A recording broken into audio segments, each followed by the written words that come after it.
Olá, bom dia. Começa agora o Manhã Notícias, edição das 9 horas. A Sociedade Brasileira de Neurocirurgia Pediátrica realizou no último dia 23 a eleição da sua nova diretoria.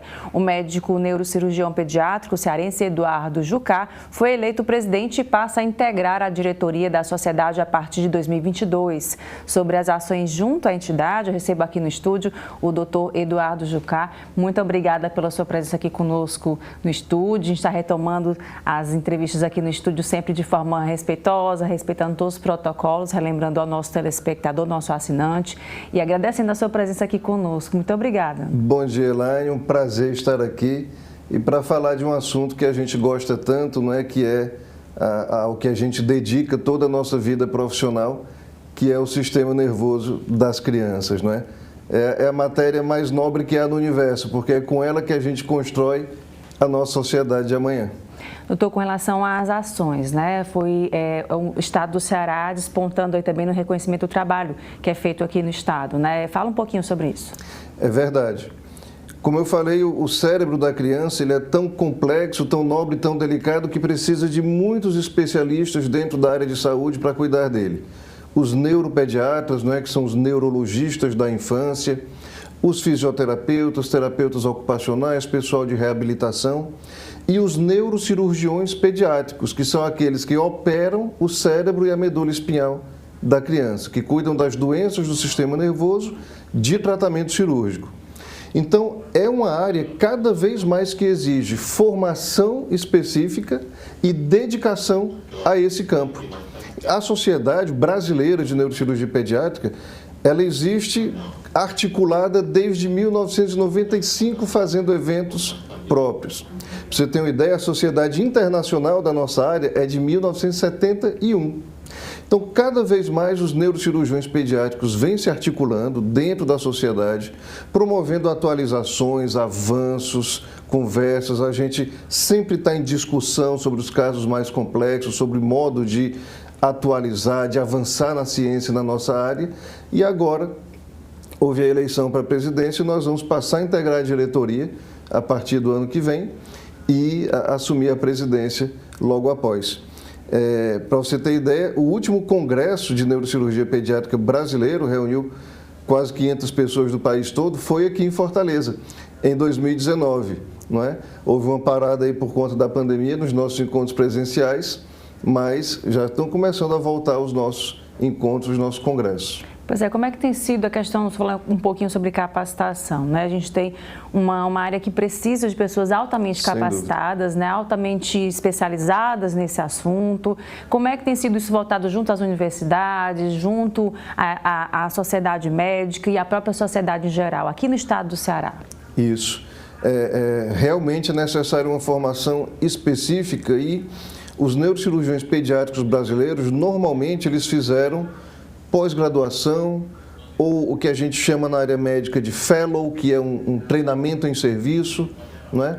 Muitos no exterior e em alguns serviços do Brasil já existe esse treinamento específico em neurocirurgia pediátrica. Já existe em São Paulo, já existe no Rio de Janeiro, em alguns outros centros, no Rio Grande do Sul também existe. Se Deus quiser, aqui em Fortaleza a gente vai ter também um treinamento específico em breve. Mas é buscar esse treinamento em serviço intensivo, específico, porque os assuntos são muito particulares. O traumatismo craniano, por exemplo, em uma criança, o acidente, a pancada na cabeça e na coluna, ela tem efeitos muito diferentes do que acontece no adulto. A forma de prevenir também é muito diferente, né? A criança passa por acidentes que o adulto não passa por conta dos seus hábitos. Tumores cerebrais na criança é uma outra área importante nossa. A localização e o tipo dos tumores cerebrais na criança são totalmente diferentes daquilo que acontece no adulto. Fora a maneira de abordar, não é? Você nunca recebe uma criança isoladamente para cuidar do sistema nervoso dela. Você recebe uma família. Sempre ela vem com a sua rede de cuidado. Com os pacientes adultos também é assim? Mas a criança depende absolutamente da família para tudo e as relações emocionais são muito específicas, muito particulares. Então, o profissional de saúde que vai lidar com a criança tem que ter todo um preparo também para lidar com as situações emocionais que estão envolvidas no contexto.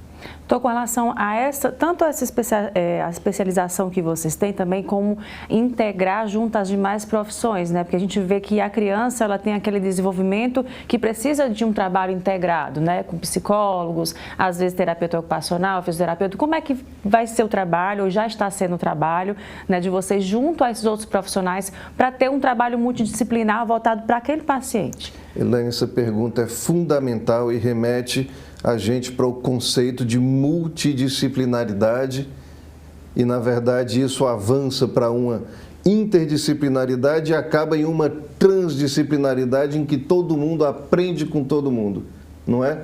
A criança precisa disso. E, de maneira isolada, a gente não consegue fazer nada.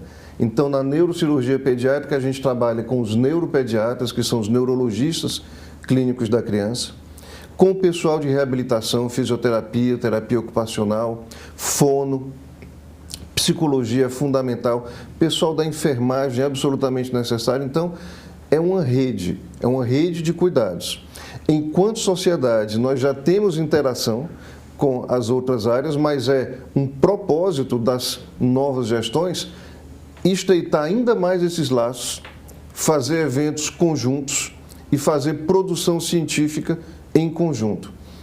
Um exemplo concreto disso, no nosso último congresso em Fortaleza 2019, nós tivemos um curso pré-congresso específico para os nossos colegas da enfermagem. E foi um sucesso, uma interação muito boa e os maiores beneficiados, os nossos pequenos pacientes, né, que recebem um cuidado integrado. E o exercício da profissão fica muito mais fácil, fica muito mais fluido.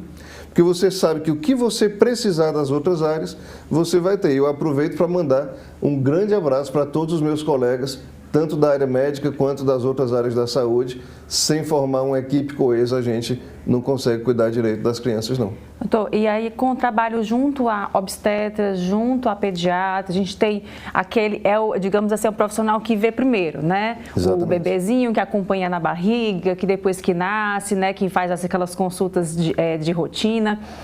Alguns diagnósticos demoram para serem fechados, né? E a gente tem um tempo aí, um espaço muito precioso que poderia ser trabalhado já de antemão desde a barriga.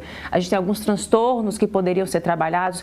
Como é que se tem esse pensamento do trabalho voltado para esse pessoal, digamos assim, os que estão na linha de frente, né? Aqueles que recebem aquele bebê, que já visualizam que pode ter algum transtorno, pode ter algum tumor, enfim. Como é que tem sido esse trabalho voltado para que se antecipe, né? Que a gente consiga ganhar esse tempo?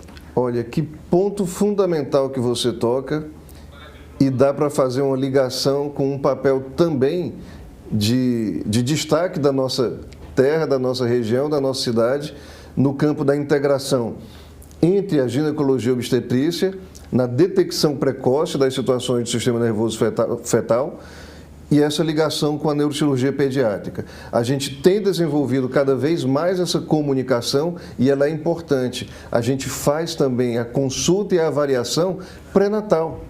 Ah, mas é tudo que você vai conseguir fazer uma intervenção, um tratamento antes que a criança nasça? Não. Mas você já pode orientar a família, tirar as dúvidas e isso faz toda a diferença.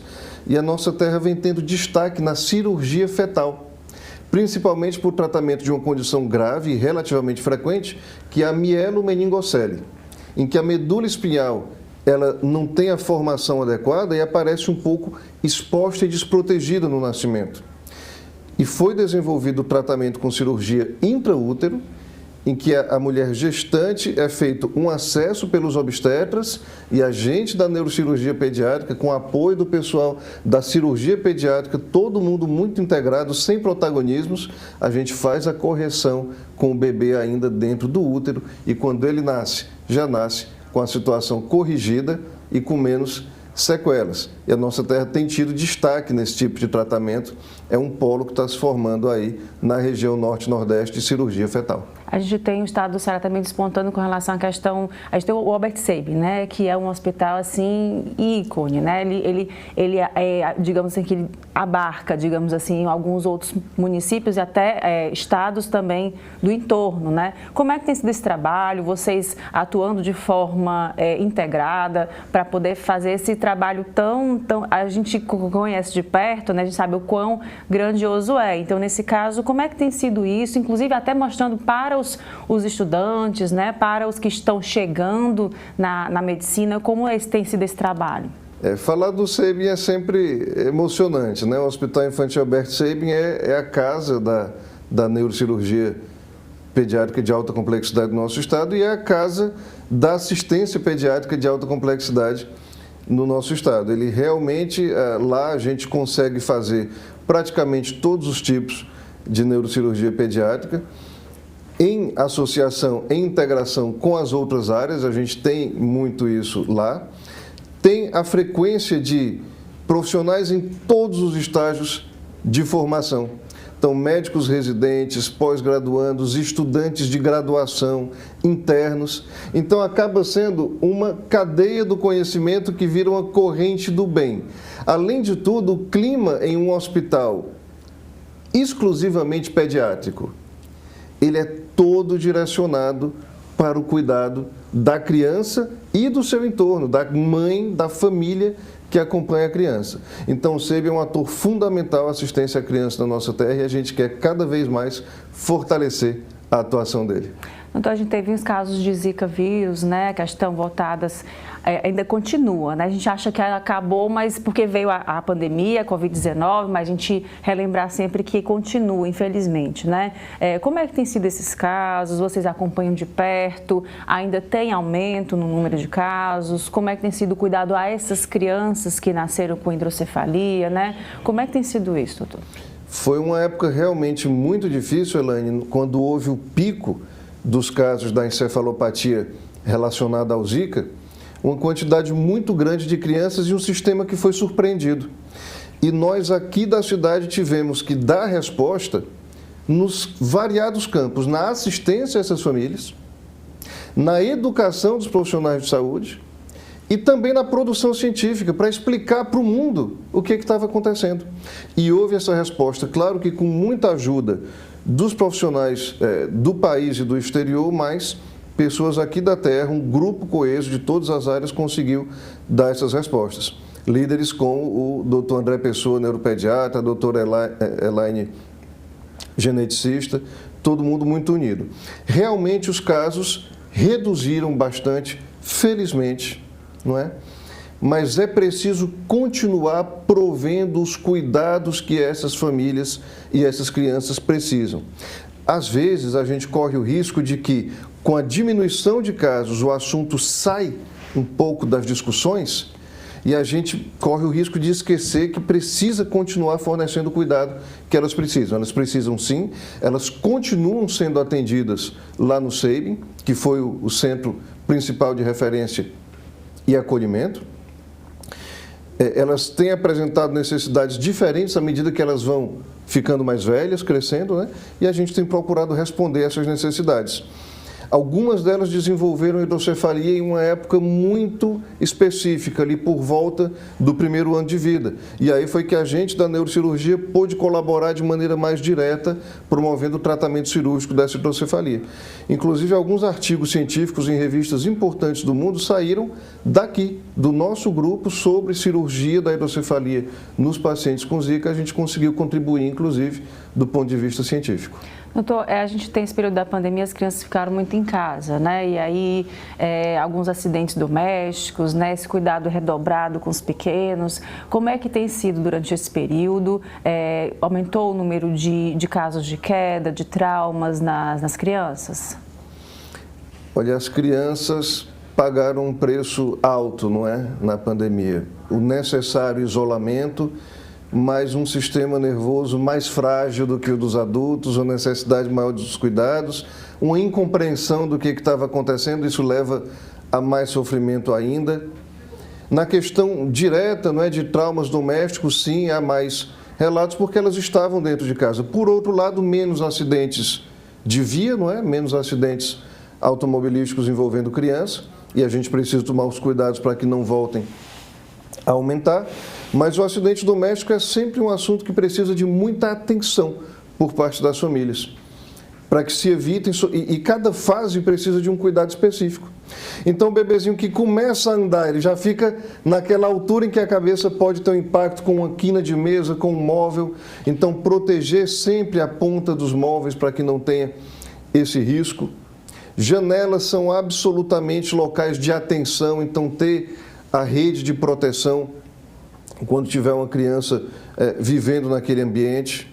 Objetos, não é, de vidro, fonte de fogo, fonte de energia, fonte de água quente, tudo isso é necessário. E alguns cuidados interessantes com a prevenção de trauma craniano em criança são muito importantes de a gente, enquanto sociedade, ficar passando continuamente. Por exemplo, tem um hábito que eu acho que é até mais concentrado aqui localmente, que é o hábito de sacudir a criança, não é? Às vezes para tentar acalmar, às vezes em um momento que ela está mais irritada, é um hábito que não deve ser estimulado, deve ser evitado, porque o cérebro da criança tem veias muito frágeis e que nesse ato de sacudir com mais vigor podem se romper e provocar situações até graves com traumatismos que aparentemente são leves. Então, está aí um ponto direto de conscientização que a gente precisa atuar sim. E aí quando a gente passa para um momento de retomada das atividades, nessa maravilhosa expressão de pós-pandemia, não é, que tomara que se consolide cada vez mais, a atenção para a retomada do transporte da criança nos automóveis, utilizar sempre o cinto de segurança, observar cada fase da criança e a exigência do Código de Trânsito Brasileiro, a idade em que ela precisa do assento, a idade em que ela não pode, em hipótese nenhuma, trafegar no banco da frente. Então, com isso, a gente vai promovendo uma infância mais feliz, mais segura e cuidando dessa matéria tão nobre que é o sistema nervoso das crianças. Doutor Eduardo, com relação a essa questão da pandemia, o senhor falou muito bem dos atrasos, né, desse tempo, digamos assim, perdido por uma boa causa, né? Porque a gente, em termos de pandemia, o ideal mesmo, o recomendado é se isolar e ficar em casa, proteger a saúde, né, de todos. Mas também a gente não pode negar do que aconteceu com as crianças, né? Ainda está acontecendo. A gente tem aí, estamos tentando sair, né? Mas as crianças já estão retornando à escola, às atividades, enfim. Existe algum estudo já, ou algum pensamento, já discussões voltadas a esse tempo de atraso que essas crianças tiveram, algo com relação ao desenvolvimento delas, né? De fala, de socialização, que foi muito perdido nesse período? Ainda nós vamos precisar de estudos com um número maior de crianças avaliadas para ver o impacto real. Mas no dia a dia, do consultório, do contato com as crianças, a gente percebe isso sim. Não só no desenvolvimento, mas até na sociabilidade. A criança que costumava estranhar o contato, a partir de uma determinada idade, ela passa a estranhar mais cedo. Exatamente pela falta de contato e de sociabilização fora da família. Foram necessárias medidas durante as piores fases da pandemia, mas agora é preciso estimular o desenvolvimento, estimular a sociabilização dentro dos preceitos das autoridades de saúde. Então, se houve estudos que permitiram a volta à escola, que isso seja aproveitado. A escola é um ambiente absolutamente fundamental e nobre para o desenvolvimento do cérebro das crianças. O papel do professor precisa ser valorizado cada vez mais, não é? Quando a gente deixa o nosso filho, a nossa filha, para ficar sob os cuidados da escola, dos professores, das professoras durante um dia, às vezes a gente não tem a noção que ele vai estar atuando de maneira direta no cérebro das crianças, mas quando eu falo direto, Elaine, é inclusive na arquitetura cerebral, nos neurônios, na plasticidade, não é? Então esse estímulo precisa ser intensificado nesse pós-pandemia. Mas a gente conta com uma característica que o cérebro das crianças tem a mais do que o dos adultos, que é exatamente esse termo maravilhoso, neuroplasticidade. capacidade do cérebro de se adaptar a novas situações, capacidade do cérebro de se recuperar diante de desafios de agressões. Por exemplo, quando a gente faz uma cirurgia numa criança e a mesma cirurgia no adulto, a recuperação da criança é muito mais rápida. Porque pelo fato de o cérebro estar em desenvolvimento, ter uma capacidade de resiliência, de adaptação muito maior, ele vai ficar mais pronto para uma nova situação com mais adaptabilidade. Então a gente conta com essa característica do cérebro das crianças para recuperar desses quase 2 anos aí em que elas não tiveram o estímulo adequado. Ok, doutor Eduardo, muito obrigado pela sua participação aqui conosco. A gente deseja sucesso aí à frente da sociedade. Muito obrigada. Muito obrigado, a gente está sempre à disposição. Obrigada também. A gente agora vai para o intervalo e volta em instantes. Não sai daí não.